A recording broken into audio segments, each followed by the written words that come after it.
이런 말 하면 좀 뭐지만 제2활용법을 잘 이해하시면 활용법. 네, 아마 훨씬 더 행복하고 재밌고 편하고 네. 하실 텐데 지금 너무 안 좋은 부분만 이렇게 막 크게 보시는 것 같아요.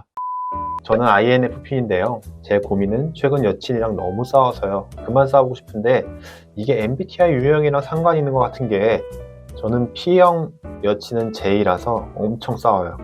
영상 보면서도 이래서 이렇구나 하긴 한데 진짜 저는 그냥 즉흥적으로 막 재밌는 거 하고픈데 여친은 자기가 하자는 거 짠 거 아니면 싫어해서 자꾸 싸우네요. J와 P의 격차는 어떻게 줄일 수 있을까 궁금해서 남깁니다. 갈등을 어떻게 줄여야 할까요? 네. J하고 P는 데이트 스타일이 다르다고 해요. 데이트 스타일 자체가 둘이 같이 보내는 시간인데 서로 다른 유형이다 보니까 이렇게 좀 하고 싶다라는 부분들이 서로 충돌하는 부분이 있을 것 같아요. 작가님 영상에서도 데이트를 어떻게 계획하고 실행하는 부분에서 차이가 있을 수 있다. 그런 얘기들을 해주셨던 것 같아요. 근데 다르다고 해서 무조건 갈등이 일어나는 건 아니죠. 그래서 그렇죠.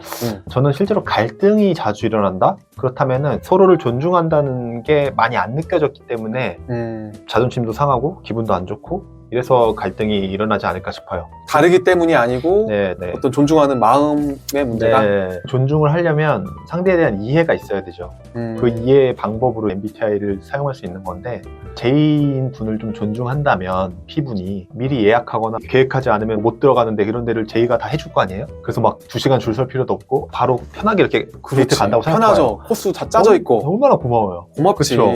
그러면은 J에 대한 존중하는 마음이 안 생기겠어요? 생기죠. 근데 반대로 P는 이제 그 장소에 갔어요. 보통 J들은 그 장소에 가서 정해진 행동을 한다. 거기까지만 계획이에요, 보통. 근데 이제 P들은 이제 생각지도 못한 제안을 하거나 새로운 도전을 그 안에서 막 만들어내죠. 그렇죠. 네, 이건 어떨까? 저기서 사진을 찍어보면 어떨까? 같이 이렇게 해보면 어떨까? 이런 것들은 사실 굉장히 J 입장에서 흥미롭고 재밌고 블로그나 이런 데서 나오는 데이트가 아닌 둘만의 새로운 추억이 생기는 것들은 P들이 만들어줄 수 있죠. 그럼 또 얼마나 P가 고마워요. 그 P가 얼마나 소중한 존재입니까? 근데 이렇게 서로 존중하는 방식으로 MBTI를 쓰면 되는데 난 너랑 달라. 우리 달라서 안 돼. 우리 달라서 싸우는 거야. 역시 안 맞네? 네, 이거는 서로에 대한 존중이 없는 거죠. J와 P의 문제는 아닌 것 같아요. 그러니까 알아가려고 좀 이 사람 이랬구나. 이런 성향이었구나. 알아가면은 너무 서로에 대한 간극이 좁혀질 수 있는 부분도 굉장히 많거든요. 그게 아니고 뭐야 다르잖아 라고 한다면 사실은 노력이 좀 부족하다고 저는 생각을 해요. 나도 변화할 만한 노력을 좀 해야 되고 상대도 조금 변화한다면 서로 간에 그 부분을 해결할 수가 있는데 거기서 이제 포기해버리는 거니까. 그쵸. 그러니까 서로가 분명히 주는 좋은 장점들이 있는데 그런 것들을 크게 보려는 시야를 좀 가지셨으면 좋겠고 그래야지만 사실 갈등을 줄일 수 있어요. 그냥 생각만으로는 어렵고 본인이 적극적으로 상대를 존중하려는 마음을 반드시 가져야 됩니다. 그러니까 둘이 데이트를 할 때 물론 이 사람을 너무 좋아해서 이 사람과 어딜 가보고 싶어. 이 마음은 되게 사랑스러운 마음이겠죠? 그렇지만 본질은 둘이 함께하고 좋은 시간을 갖는 게 데이트의 본질이잖아요. 내가 오늘 여기 꽂혔어. 무조건 가야 돼. 너의 마음은 중요하지 않아. 여기 무조건 가야 되는 거야. 이게 데이트인가요? 이렇게 해서 누가 기쁘죠? 이게 1순위가 되면 안 되는 것 같아요. 둘이 기분 좋고 좋은 추억 쌓는 게 1순위잖아요. 그래서 이건 둘 다 함께 얘기를 그런 부분에 대해서 나눠보시면 어떨까 그런 생각이 드네요. 저는 이렇게 한번 생각해봤어요. J하고 P하고 만나면 어찌 보면 정말 상호보완적인 연애를 할 수 있다고 생각하거든요. 데이트도 정말 재밌게 할 수 있다고 생각을 해요. 여행도 마찬가지. 근데 거기서 J형이 리드를 하는 입장이면 좀 더 보완적인 것 같아요. J형의 코스를 P형들이 따라가 주면서 중간중간에 어떤 재밌는 제안 같은 것들을 같이 하게 되면 정말 보완적이거든요. 그런데 P형이 리드를 하고 J형이 따라가는 입장이 되면 갈등이 더 많이 발생을 해요. 맞아요. 왜냐하면 J형은 어떤 짜여진 계획이나 그런 것들이 없으면 불안해할 수 있거든요. MBTI 안에 불안도가 측정이 되어 있지 않지만 J형 같은 경우 기본적으로 예상되어 있는 것들을 좋아하기 때문에 준비도 미리 하고, 그러니까 전날 하지 않고 뭔가 미리 준비하고. 근데 P형 같은 경우는 굉장히 벼락치기 같은 거 잘하고 그날 순간순간 정말 임기응변과 대처 능력 굉장히 뛰어난 사람이죠. 네. 그렇기 때문에 이게 서로 존중하는 마음은 이런 거잖아요. 한 발자국씩 조금 물러서서 배려해보자. 그럼 서로가 배려해야지 한쪽만 너무 배려하게 되면 사실 그게 참다 터져버리잖아요. 그러니까 P형 같은 경우는 이게 그런 경우가 많은 것 같아요. P형 남자, J형 여자. P형 입장에서는 뭔가 리드를 해야 된다는 사회적인 암묵적인 그런 시선과 본인의 부담 같은 것들을 스스로 느끼는 경우가 많이 있어요. 또 남자 여자를 떠나서 연상 연하도 있죠. 연상이야.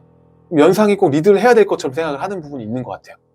이게 사회적으로 우리가 자꾸 그렇게 생각을 하는 부분이 있는데, 문화적으로. 근데 P형이다 그러면 J형이 여성이든 아니면 연하든 상관없이 이렇게 계획적으로 하는 걸 좋아하고 이걸 편애하고, 또 그렇지 않으면 불안해하는 사람 입장에서 좀 배려를 해주면, 계획을 세워오고 먼저 솔선수범하는 그런 사람을 좀 따라가 주는 것도 괜찮잖아요. P형 입장에서는 좀 따라가주고, J형 입장에서는 조금 허용해주고, 이거 괜찮다. P형은 좀 따라가주고 J형은 좀 허용해 주시는 거 저는 너무 필요할 것 같아요. J형은 즉흥적으로 P형이 하고 싶어하는 여러 가지 욕구들이 순간순간 막 올라올 때, 이거는 계획이 없으니까 막 쳐낸단 말이죠. 무자르듯이 쳐내. 근데 그러지 마시고 조금 받아들여 주시고, 네, 이렇게 연애하신다면 어쩌면 정말 보완적인 연애를 할 수 있는 분들이 아닐까라는 생각을 했어요. 제가 딱 그걸로 굉장히 행복한 데이트를 해오고 있는 것 같아요. P형, 네, 와이프가 J. J형이시고. 네, 그래서 되게 전 좋아요. 지금 P 남자친구분이 네, 네. 이걸 잘, 좀 이런 말하고 좀 뭐지만 J 활용법을 잘 이해하시면 활용법. 네, 아마 훨씬 더 행복하고 재밌고 편하고 네. 하실 텐데 지금 너무 안 좋은 부분만 이렇게 막 크게 보시는 것 같아요. 어찌 보면 이 능력이죠. J형만의 능력들. 그런 것들을 좀 좋게 봐주시면 너무 좋은 장점 아닌가? 네. 라는 생각이 드네요. 이쯤에서 다음 사연으로 넘어가 보겠습니다. ESFJ 상냥한 여자입니다. 그런데 정말 시간 약속 안 지키는 사람이 왜 이렇게 많을까요? 극 J다 보니 약속을 좀만 안 지켜도 호감 자체가 없어지는 것 같아요. 연애하기가 너무 어려워요.